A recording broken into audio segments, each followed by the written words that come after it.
बोल श्री कृष्ण भगवान की जय।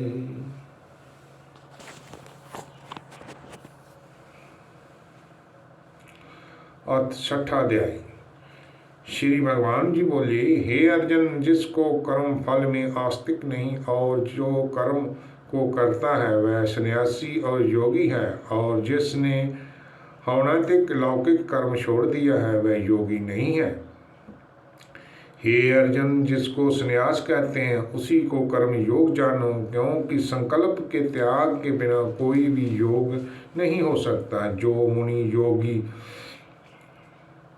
मुनि योग प्राप्ति की इच्छा रखते हैं उनके लिए उसका साधन ही कर्म है, और उनके योगी होने पर उनका ज्ञान पूर्ण होने का साधन चित्त का समाधान है।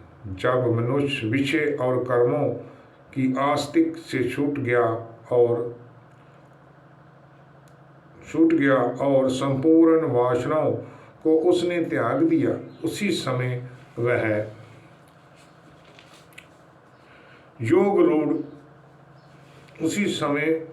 वह योग रूढ़ कहा जाता है। आप ही अपना आधार करें और आत्मा को अवनत होने से रोकें, क्योंकि मनुष्य आप ही अपना मित्र है और शत्रु है। जिसने विवेक से अपने मन और स्वाधीन कर लिया है वह स्वयं अपना हितकारी है। जिसने विवेक का त्याग किया है वह स्वयं ही अपना शत्रु है।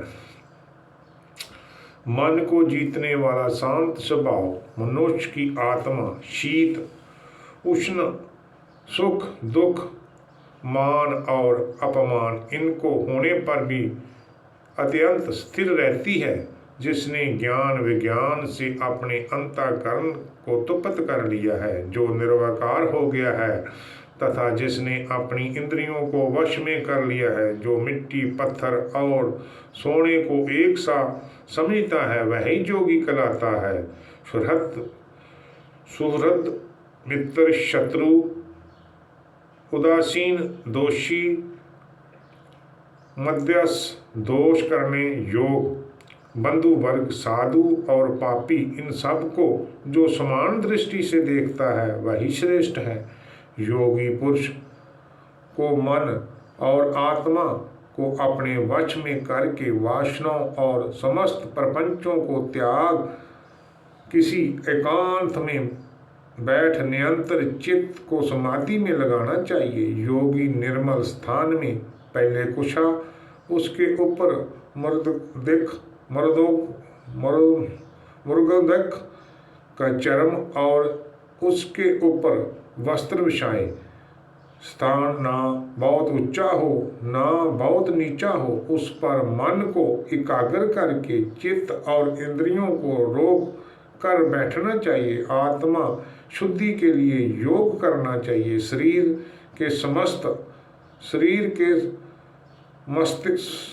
शरीर मस्तिष्क और गर्दन को सम करके अचल होकर स्थिर होवे और अपने नाक के अग्र भाग को देखता हुआ सब दिशाओं से अपनी दृष्टि को हटाए रहें।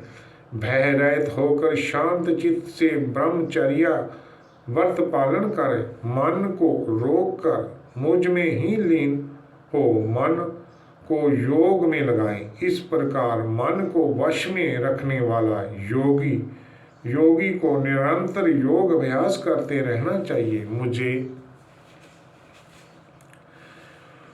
मुझ में रहने वाली और अंत में निर्वाण पद अर्थात मेरे स्वरूप में लीन करने वाली शांति प्राप्त होती है।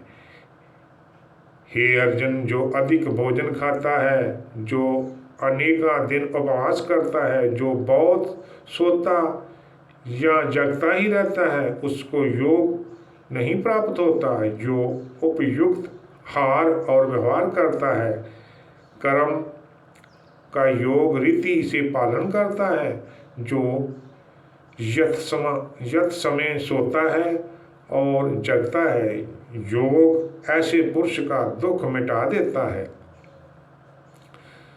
तब समय को प्राप्त हुआ चित्त तब समयों को प्राप्त हुआ चित्त अपनी आत्मा में ही स्थिर हो जाता है और सब कामनाओं से निवृत्त हो जाता है, तभी योग पद पा जाता है। जिस प्रकार वायु रहित स्थान में रखा हुआ दीपक चलायमान नहीं होता, उसी प्रकार योगी अपने चित्त को नीचे रखकर उसका संयम करता है और अंतःकरण की समाधि लगाता है। जिस अवस्था में योग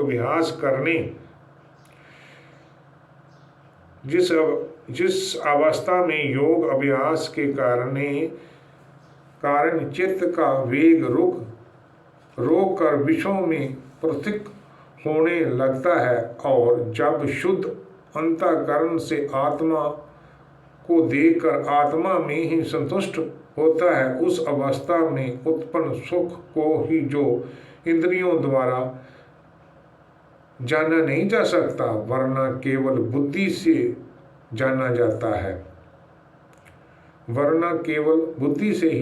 जाता है, अनुभव करता है। और जब वह योगी आत्म स्वरूप में स्थिर हो, उससे विचलित ना होकर जिस सुख को पाकर फिर और कहीं लाभ उसको नहीं जांचता और जहाँ स्थिर होने से और कोई बड़ा भारी दुख भी उसे वहाँ से चलायमान नहीं कर सकता, ये इस अवस्था को दुख संयोग वियोग करके योग जानना सो योग विकल्प चित्त से निश्चित करके ही करना चाहिए। संकल्प से उत्पन्न होने वाली समस्त कामनाओं को त्याग कर मन ही मन में सकल इंद्रियों को चारों ओर से रोक कर धैर्य के साथ बुद्धि को अपने अधीन कर धीरे धीरे विषयों से दूर हटाए और भली भांति मन को आत्मा में स्थिर कर किसी पदार्थ की चिंता ना करे। ये चंचल और हठी मन जिधर जाए उधर से उसको हटाकर आत्मा के वश में करना चाहिए। इस प्रकार शांत चित्त तथा रजोगुण से रहित निष्पाप तथा ब्रह्म स्वरूप योगी को उत्तम सुख प्राप्त होता है। इस रीति से निरंतर योग अभ्यास करने वाले योगी समस्त पापों से छूटकर सहज ही उस परम सुख को पा लेते हैं जो ब्रह्म के सहयोग से प्राप्त होता है। जिसका मन योग से स्थिर हो गया, जिसकी दृष्टि भी सर्वत्र समान हो जाती है, वह सब प्राणियों में अपने को और अपने में सब प्राणियों को देखता है। जो सब में मुझको तथा मुझ में सबको देखता है, इसमें उससे मैं अलग नहीं रहता। मुझसे वह अलग नहीं रहता। जो अभेद भाव रहता है, सब प्राणियों में स्थिर मेरा मनन करता है। वह जो अभेद भाव रहता है उस सब प्राणियों में स्थिर मेरा मनन करता है। वह योगी चाहे जिस अवस्था में रहता है मुझे मिल जाता है। हे अर्जुन, जो समस्त प्राणियों के दुख सुख को अपना दुख सुख के समान समझता है और सबको सम भाव से देखता है, वही श्रेष्ठ योगी है। अर्जुन ने कहा, हे मधुसूदन, आपने जो योग सिखाया कि सबको अपने समान देखो, सो मन को चंचल होने के कारण उसकी दृढ़ स्थिति अपने में नहीं देखता हूँ।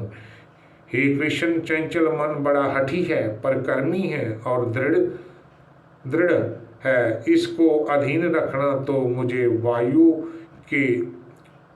को बांध रखने के ही समान प्रतीत होता है। श्री कृष्ण भगवान ने कहा, हे महाबोए, इसमें संदेह नहीं है, मन अति चंचल है और इसे वश में करना बड़ा ही कठिन है। तो भी हे कुंती पुत्र, अभ्यास और वैराग से अधीन कर लिया जा सकता है। जिसका मन में नहीं है उसको योग अत्यंत दुर्लभ है, ऐसे मेरा मत है। परंतु मन को वश में करने वाले प्रयत्न करते रहने से उपाय द्वारा इस योग को प्राप्त कर सकते हैं। अर्जुन ने कहा, हे श्री कृष्ण, जिसमें श्रद्धा तो है पर जो योग प्राप्त करने में सफल नहीं हुआ और जिसका चित्त योग से विचलित हो गया है, वह योगी सिद्धि नहीं पाने से किस गति को प्राप्त होता है। हे भगवान, जिसका पहला आश्चर्य भी गया और ब्रह्म प्राप्ति भी नहीं हुई, वह दोनों ओर से भ्रष्ट होकर वह पवित्र मेघ के समान नष्ट तो नहीं हो जाता। हे श्री कृष्ण, मेरा ये संदेह आपको दूर करना पड़ेगा। इसको दूर करने वाला आपसे अतिरिक्त कोई अन्य नहीं है।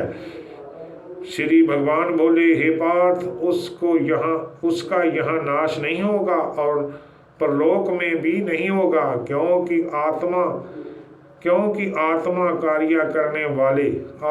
क्योंकि उत्तम कार्य करने वाले किसी मनुष्य की दुर्गति नहीं होती। वह योग में असफल मनुष्य बहुत दिनों तक पुण्यवानों को प्राप्त होता है, पुण्यवानों को प्राप्त होने वाले लोगों में वास करता है और वहां से किसी पवित्र और धनवान के घर आकर जन्मता है, अथवा वह बुद्धिमान योगी की ही कुल में जन्मता है। इस प्रकार का जन्म पाना भी इस लोक में बड़ा दुर्लभ है। हे करुणानंदन, वह योगियों के वंश में जन्म लेकर पूर्व जन्म की वृद्धि संस्कार अर्थात आत्मज्ञान को पाता है और उसमें अधिक सिद्धि के लिए यत्न करता है। पूर्व जन्म के किए योग अभ्यास के बल से नेका विघ्नों के पड़ने पर भी वह मोक्ष को प्राप्त होता है। योग की यदि केवल इच्छा ही हो तो भी पुरुष शब्द ब्रह्म के पास पहुंचता है। बड़े श्रम और यत्न से जो योग अभ्यास करता है, वह पापों से शुद्ध होकर अनेकों जन्मों से प्रसन्नता से परिश्रम करके सफल होता है और परम गति को पाता है। बड़े बड़े तपस्वी से योग श्रेष्ठ है, ज्ञानियों से योगी श्रेष्ठ है। इसलिए हे अर्जुन, तुम योगी बनो, केवल मुझ में ही मन लगा के मेरी प्राप्ति के लिए जो मेरा भजन करता है, उसको समस्त योगियों के मध्य में मैंने अत्यंत श्रेष्ठ माना है। बोल श्री कृष्ण भगवान की जय हो। राधे राधे बोल श्याम आएंगे, राधे राधे बोल श्याम आएंगे, राधे राधे बोल श्याम आएंगे, राधे राधे बोल श्याम आएंगे, राधे राधे बोल श्याम आएंगे, राधे राधे बोल श्याम आएंगे। बोल श्री कृष्ण भगवान।